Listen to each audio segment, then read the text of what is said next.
Now the PS4 Pro's just launched, and from what I've been reading, seeing and hearing online, it seems to be getting good reviews and a lot of positive feedback.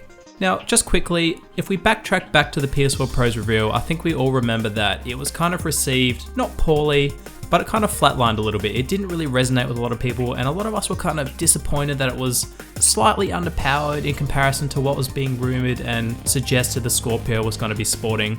And at the time, I guess it was just overhyped and underwhelming. However, if you fast forward to current day, and I guess at the end of the day, the PS4 Pro has managed to hit a very nice price point in comparison to the base PS4, and again in comparison to the base PS4, majority of the time it's delivering a superior image. So I think we've all just kind of gotten past it and we've moved on and we've forgotten about the underwhelming and the overhyped PS4 Pro reveal, and we're just taking the machine now as a well-priced, superior version of the PS4. And real quick in this video, I want to touch on a point that I made in a previous video all the way back at the PS4 Pro's reveal. And it was a point that I don't think Sony necessarily made very clear, and it was a bit vague at the time. But to me personally, I considered it to be the silver lining to the PS4 Pro and what would actually entice me to buy a PS4 Pro. And surprisingly enough, I was actually right about something for once, and it has actually come to fruition. And that is the fact that Sony are giving the power to the devs, which is what we knew from the PS4 Pro reveal. They're letting the devs decide how to utilize the extra power of the Pro, whether they wanted to do 4K or make the 1080p visuals sharper, cleaner, and graphically superior to the base PS4, or if they wanted to do a mixture of both.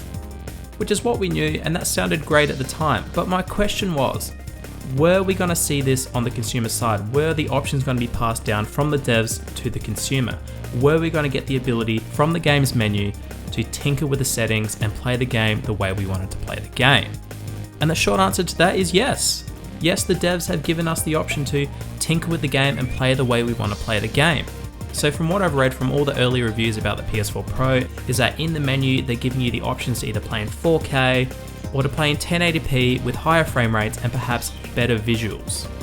Which in my opinion is fantastic. I couldn't be happier that Sony and the devs have passed on the options and the choice to the consumer. Because at the end of the day, we all know the PS4 Pro wasn't going to be capable of being that true 4K machine.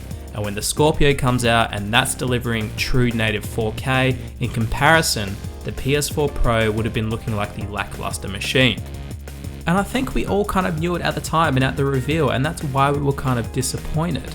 But I think this is kind of their edge. You know, they're giving the consumer and the gamer the ability to pick how they want to play, whether they have a 4K TV or a 1080p TV. You can decide how you want to use the Pro's power. And from all the impression videos and reviews I've been reading about the Pro, it's off to a great start.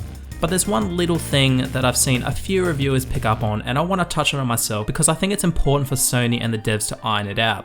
And that is, you've got all these devs off applying the power in the areas that they see fit, and the end result is in the menus on the games, you get graphical settings right. But a lot of the time these settings are a little bit vague, and to a console gamer, they probably don't necessarily understand the settings very well themselves and the terminology of a lot of the settings. I even have that issue myself being a PC gamer on PC. You get these huge lists of graphical settings and half the shit you don't understand without actually going and researching it all.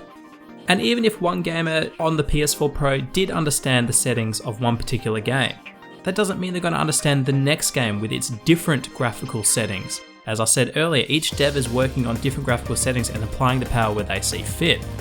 So I guess I don't want to necessarily restrict what the devs can and can't do with the power, but I want to see Sony work with the devs to somehow get everyone on the same page as to how to make it all understandable in the menus and as settings in the menus.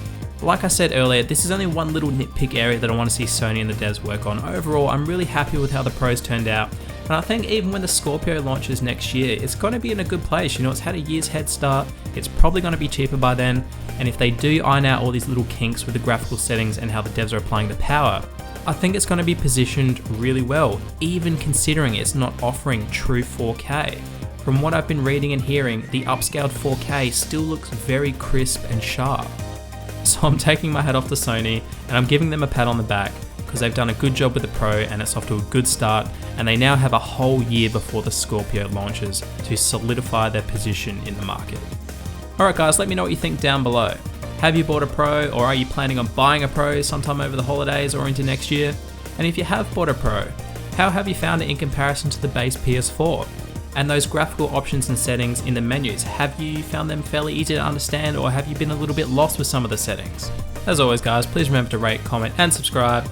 My name's Sully, this is One Guy's Opinion, and we're going to talk in the next video.